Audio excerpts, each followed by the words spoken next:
Hey, it's Mark with Cedar Falls Farm. We're down at Myrtle Beach State Park last evening down here, and just had Hurricane Helene went through, passed by our home in the upstate of South Carolina. Understand there's a lot of trees down. I did talk with our fire chief earlier today. They've been out really hustling, trying to get trees off the road and trying to make sure that everyone's safe up there in our community. But I'm gonna ride around the campground here and just let you take a look at it. Not a lot of damage here. There was some trees down earlier, but the worst of it is gone from here. The rivers are still cresting, haven't yet peaked out in our area. I know the Reedy River runs behind our house and it's at record levels. So probably tomorrow when we get there, it'll still be up, and I'll try to get some footage from that as well. But been a real catastrophe in the upstate of South Carolina and western North Carolina, Georgia, and there's a lot yet to be seen and done. They're still rescuing people, and quite a few people have lost their lives. So prayers going out for those folks, ones that have lost loved ones, and for the linemen, first responders, fire, EMS, paramedics, law enforcement. All those people are really working hard right now. All I would ask, you know, from being a fire commissioner, is stay out of their way, give them the opportunity to do what they need to do. So with that being said, let's go ahead and ride around here at Myrtle Beach State Park.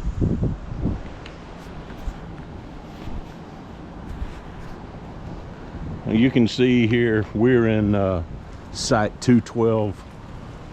It's not a big site at all, and it does have full hookups, but it's tight. It was tight getting in here. Like, we never got this thing backed in, but had to have somebody to help as a ground guide, fortunately. Let's ride through the loops. This is more of a traditional type campground, unlike the Corps of Engineers where we normally stay. A little closer community, a lot of trees. Unfortunately, the trees were not a good thing with the strong winds earlier today. Being a Friday, there's a lot of people coming in still.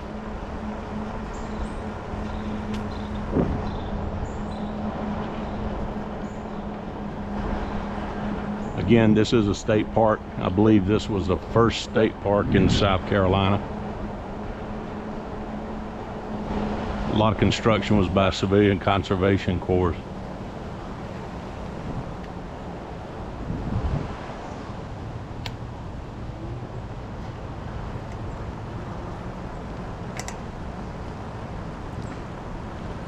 Really, it's not a bad park here. I said a lot of smaller places, but we were able to get our camper in. It's about 36 feet nose to tail. A lot of tent campers down here. Would not have wanted to been in a tent last night.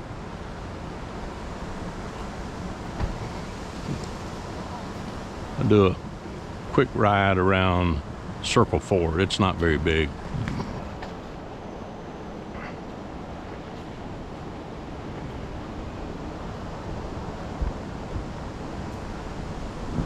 Another bathhouse here.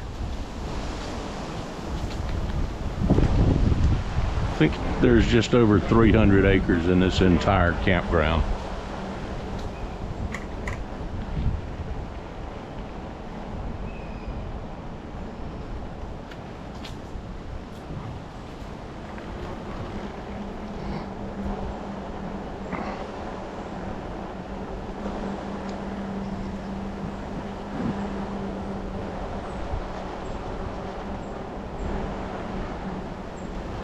We will take a ride out to the beach.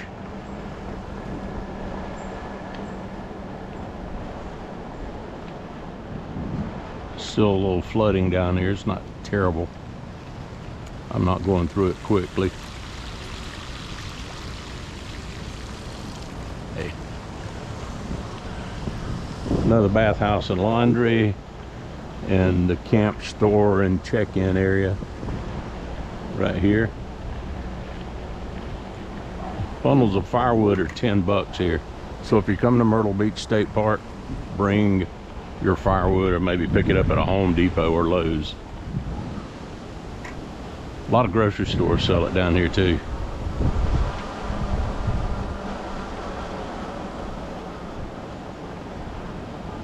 I tried doing a live video this morning, but it was hammering with rain and wind. Connection was terrible, so it didn't work out real well.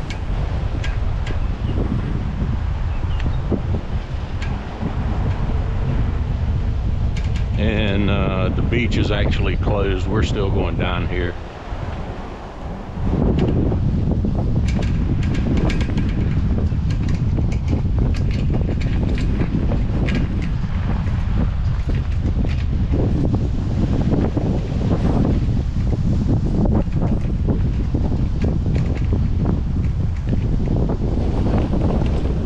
You can see the sign, no swimming. Hopefully you can see that.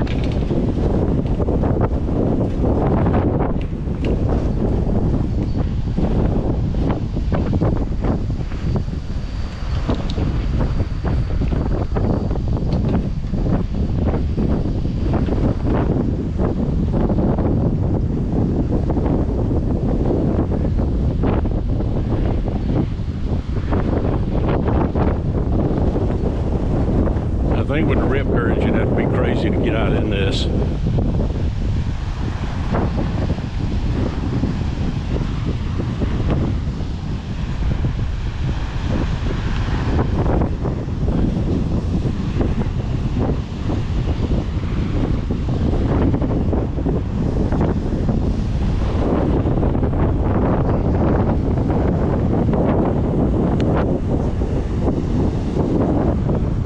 Of course, there's somebody out there.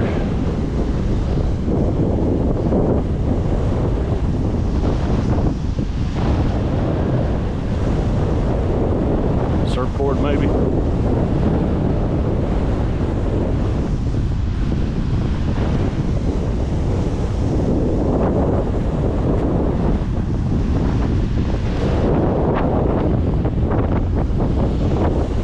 There's actually a couple of folks out.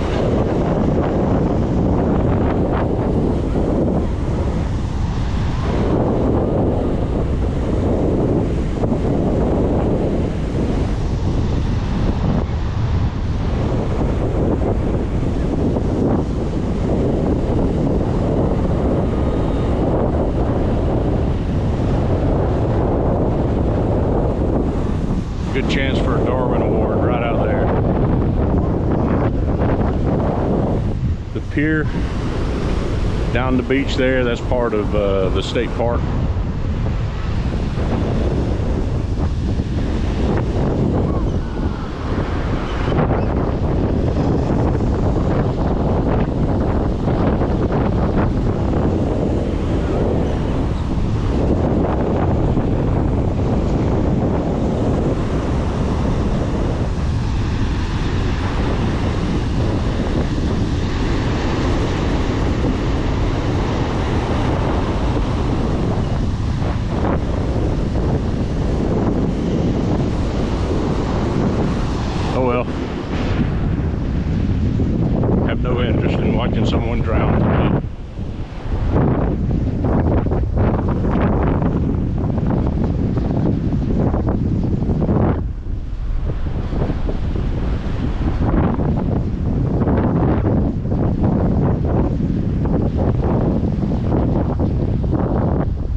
time in, but with this kind of water like this, I don't think it's worth it.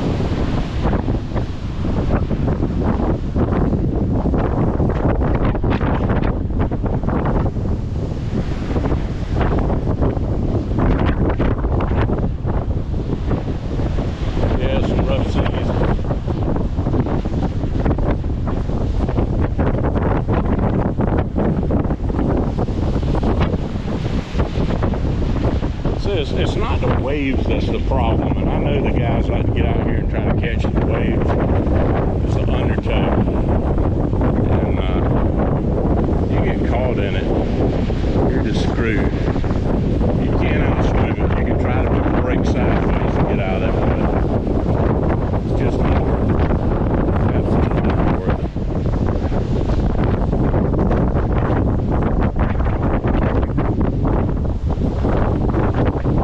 This chair up here that I talked about on the way in when I was taking pictures.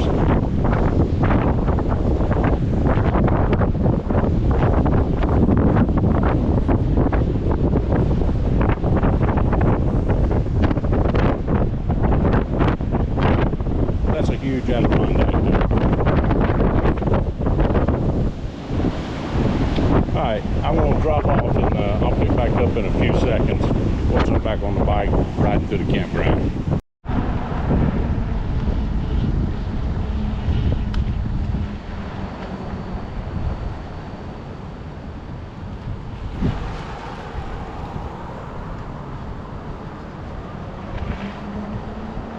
Okay, if you're coming into the park to camp, you've already made reservations, you come all the way down.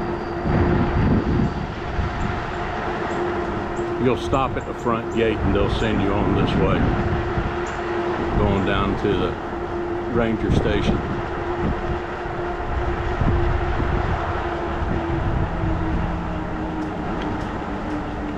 I said I got camping check-in here sometimes, and it's open now. There's the host station.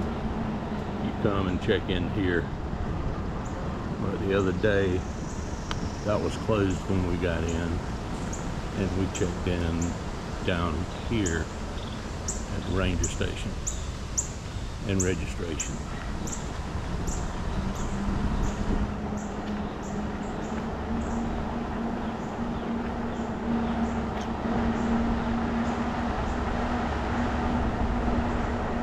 I'm not going to bother driving through the entire campground.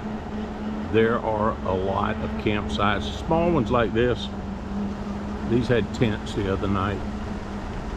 They said I would not have wanted to try to ride out the storm. There's a tent back here. We're on this circle here, which is circle 5 is part of ours.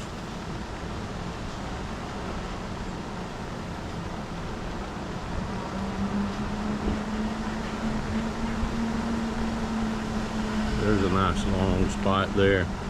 Got an Airstream in it. Tent camping.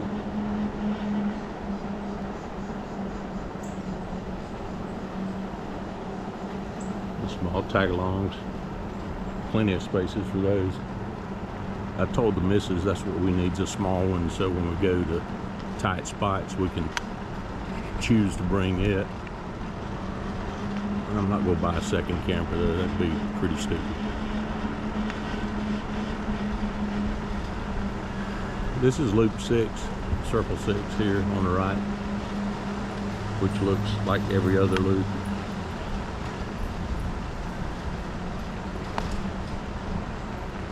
Playgrounds back through here in the woods. A lot of limbs down from the storm.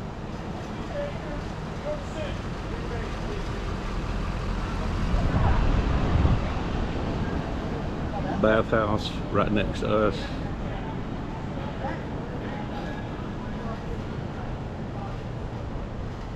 And here's our site, 212.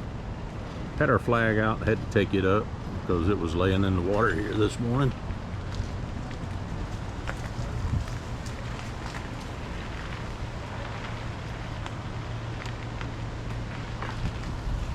Broke down most of our site early this morning because of the wind and the rain. didn't want to have to deal with it tomorrow.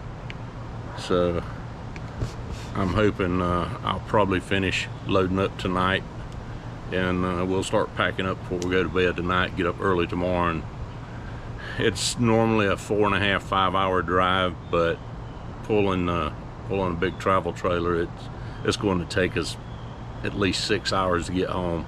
So the earlier the better. I know when I get home I'm going to have to be running the chainsaw, using the tractor. There's going to be a lot of trees to move and stuff to get out of the way.